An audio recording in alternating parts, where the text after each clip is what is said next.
बहुत साल पहले की घटना है। एक पंडित जी साहब थे। काशी में रहते थे। काशी यानी कि आज का बनारस। जैन सिद्धांत के बड़े ही अभ्यासी थे। एक बार वे बम्बई के बाजार में पूजा के लिए स्टील के बर्तन खरीदने गए। उस जमाने में स्टील के बर्तनों के सेट की कीमत करीब करीब 9.5 आना हुआ करती थी। भाव में कुछ कोर कसर निकालने के उद्देश्य से, कोर कसर यानी कि नेगोशिएशन करने के उद्देश्य से, बार्गेनिंग करने के उद्देश्य से, पंडित जी ने दुकानदार से कहा, भाई साहब 2 पैसे कम ले लो, 9.5 आने के बदले 9 आना ले लो। दुकानदार बोला, अरे क्या बात करते हो पंडित जी, आप भगवान की पूजा करने के लिए बर्तन ले जा रहे हो और भगवान तो आपको बहुत पैसे देगा, फिर 2-4 पैसे का लोभ क्यों करते हो। पंडित जी भी कम नहीं थे। उन्होंने भी दुकानदार को अच्छा खासा युक्त युक्त जवाब देने की सोची। वे कुछ भी बिना बोले, पैसे दिए बिना, जैसे के तैसे बर्तनों को अपनी थैली में डालकर आगे बढ़ने लगे, चलने लगे। दुकानदार तो चक्कर में आ गया।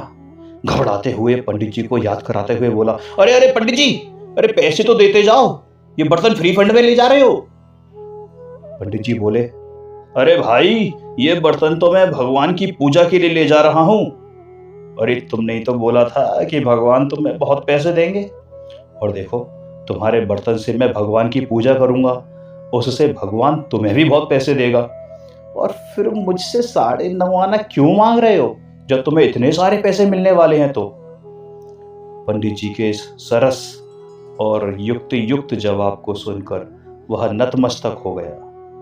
पंडित जी के द्वारा ईश्वर के कर्तापने का खंडन इतने सरल व सहज तरीके से सुनकर वह व्यापारी अत्यंत ही प्रभावित हुआ।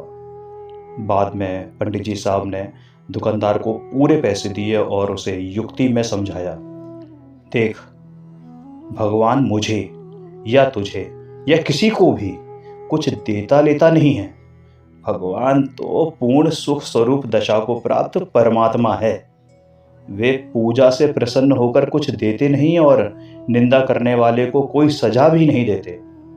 हम तो भगवान से कुछ लेने या उनको कुछ देने के लिए उनकी पूजा नहीं करते हैं। हम तो पूजा के द्वारा उनके गुणों के प्रति बहुमान प्रकट करते हैं, उनका स्तवन करते हैं। उससे हमारे परिणाम की जितनी विशुद्धि हो उतना ही हमें लाभ होता है।